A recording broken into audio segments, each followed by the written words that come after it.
السلام عليكم ورحمة الله وبركاته. سو دواده hablaheygii maanta meeshan waxaan ku haynaa saabuuniya sameynayna ama molato soap mida u garanaysaan waxyaalaha soo dhan baa meesha soo dhiganay xamaam maghrib Johnson Dove saabuunaha kala duwan mida oo bio oil ka ah turmeric dudu Dove iyo kojic ubax biyaha ubaxa saliidaha kala duwan ayu nooca kareemahaas marka waa kana aan soo hoolay oo isku soo dardaray saabuunihii oo dhan as dhex gelinaya nus baan soo hoolay saabuunihii dhan ma hoolin in yar oo igu filan baan hagaajinayay kadib waxaa ku soo dareynaa biyaha ubaxa aad u fiican yihiin saabuuntan waxay ka dhigaysaa inay dhaqso milanto meesha biyaha ka isticmaal lahayd hadana waxay leedahay whitening yar ama dhalaal yar caagi oo dhan aan ku soo wada shubay waxba kama reebin biyaha ubaxa kadib waxaa ku dareynaa saliida oo huruudi ah ama turmeric oil iyo saliida almond oil ah iyo waxaan kaloo ku dareynaa oil iyo midkan fasliinka aad aan u jecelahay kadib waa soo dhex gelinaynaa markaas isku dhex geliyo waxaan meel baan cabaar dhigayaa almost 30 minutes camal si bal isku dhex gasho kadib waxaan soo qaadanaa kareenkaas isagana oo kareenka fasliinka iyo saliidiisa fasliinka hal isku ogaado caadi ma aha kadib Johnson kaas oo babyga ah baan ku soo darnay kadib vitamin C waxaan oo dhan isku heshid kadib waxaan ku dareynaa garasliinka aad u jecel jirkeyga waxaa dadka zaaid ku jira qalalan markasto waxaan isaga isticmaalo qaleelka jirkeyga asagu baa ka dhameyn karaysa aaminsanahay oo kareemaha kala dhan iyo shaqeeyaan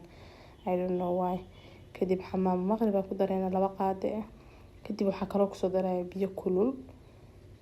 si ay waxaan isku dhex galaan oo xamaam maghrib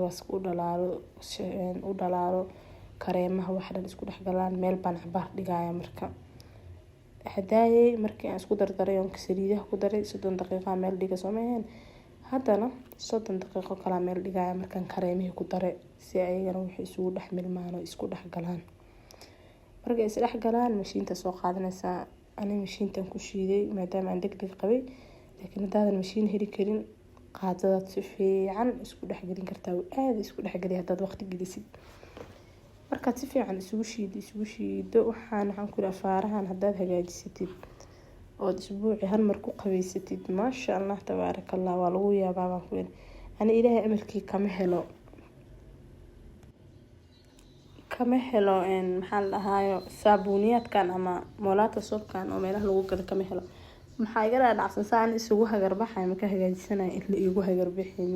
gacanteedan ku kalsoonaaday kadib waxaan ku soo daraa markii si fiican isku soo dhex gashay huruud iyo ubaxa qalalan biyaha ubaxana waa isticmaalnay hadana gadaal waxaan ka isticmaalayna ubaxa qalalan markii wixii dhan isku soo dirto isku dhex milmaan oo cabaar meel soo dhigay every time isku dhex dirtid 20 minutes ama 30 minutes inta aad waqti heli kartid is dhex gali oo meel dhigsi isku dhex galaan huruudi iyo ubax qalalan ku soo daraa masha Allah waxaan ku iri dhowrka bilood mar baan sameystay aad aan u jeclahay wallahi ana waxaan arkay waxaan la dhahayo jawaabteeda degdeg ah yani result dhaqso ka helaysaa waxaan dad markasta isticmaasho halka mar aan isku sheegay ku qabaysid banaanka u soo baxay kaan iska arag hadana waa is dhex gelinaya mar labaad si fiican isugu dhex galaan laana waxaan hadii caag mar lagu shubo mar kale lama soo bixinayo dhowr bilood inay ku yaana waa rabtaa marka waa inaad you have to make sure ina waxaan si fiican isku dhex galaan